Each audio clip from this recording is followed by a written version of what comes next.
Hello bachcho, let's see this question. This question says in beta decay the Q value of the process is E, then kinetic energy of beta particle cannot exceed E. Kinetic energy of antineutrino emitted lies between 0 and E. N by Z ratio of the nucleus is altered. Mass number A of the nucleus is altered. तो यहाँ पर आपके पास की concept की बात करें तो beta decay process दे रखा है सिंपल। तो की कॉन्सेप्ट देखें अपन, की कॉन्सेप्ट कौन सा दे रखा है? Beta decay. बीटा डीके तो beta decay basically beta particles क्या होते हैं आपके पास? फास्ट मूविंग इलेक्ट्रॉन्स होते हैं। Fast moving electrons, fast moving electrons, इनको अपन क्या बोलते हैं? Beta particles. और जो डीके होता है रेडियोएक्टिविटी में, इसको बोलते हैं बीटा डीके। अब यहाँ पर देखिए आपके पास बीटा डीके के लिए kinetic energy beta particle cannot exceed E. तो मतलब बीटा डीके प्रोसेस की इक्वेशन लिखे।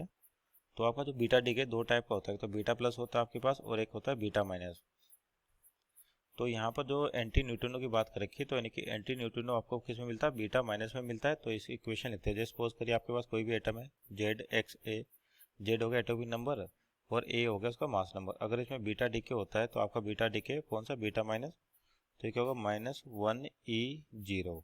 तो यहाँ पे जो नया न्यूक्लियस बनेगा अपने पास, वो उसका या दो नया एटम बनेगा, उसका एटॉमिक मास एक नंबर ज़्यादा हो जाएगा और एटॉमिक नंबर एक से ज़्यादा हो जाएगा और एटॉमिक मास में आपके पास कोई चेंज नहीं आएगा, यानी कि ए रहेगा।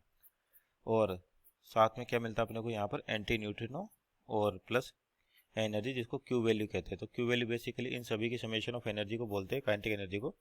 तो यहाँ पर पहले दे रखा है kinetic energy of beta particle cannot exceed A. तो पहले तो यहाँ पर जो क्यू वैल्यू है, यानी कि ये क्या होगी? Kinetic energy of Y plus kinetic energy of beta negative plus kinetic energy beta negative, kinetic energy of anti neutrino, ये हो जाएगी आपके पास। और ये वैल्यू किसके बराबर दे रखी है? ई के बराबर दे रखी है।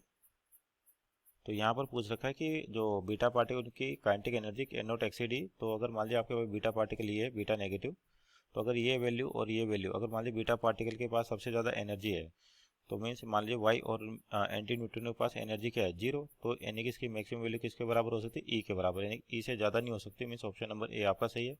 दूसरा एक kinetic energy of anti neutrino emitted lies between zero and ई।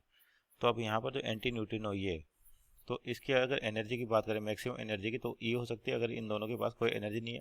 और मिनिमम वैल्यू आपके पास जीरो जीरो तो होती है, मतलब जीरो से थोड़ी सी ज़्यादा होनी चाहिए। तो एंटी न्यूट्रिनो की जो एनर्जी होगी आपके पास, वो जीरो से ई के बीच में लाई करेगी। तो इसका मतलब ये भी सही है। तीसरा एन बाई जेड रेशो, तो यानी कि जेड हो गया एटॉमिक नंबर। तो इनिशियली बात करें अपने पास N by Z ratio, N क्या? Number of nucleons, sorry number of आपके पास न्यूट्रॉन्स। तो नंबर ऑफ न्यूट्रॉन्स क्या होंगे? ए माइनस जेड अपॉन आपके पास जेड।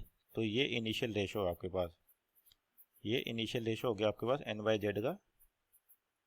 इसको बोलते हैं इनिशियल, आई इनिशियल।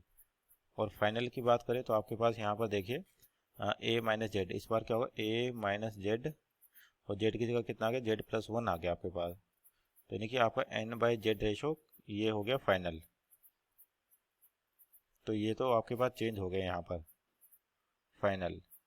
तो यानी कि आपके पास N by Z ratio is altered.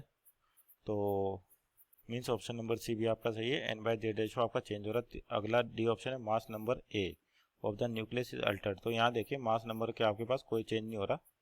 तो यानी कि ऑप्शन नंबर डी आपका गलत है। मीन्स और right answer is option A B C. Hope you understood well. Best of luck.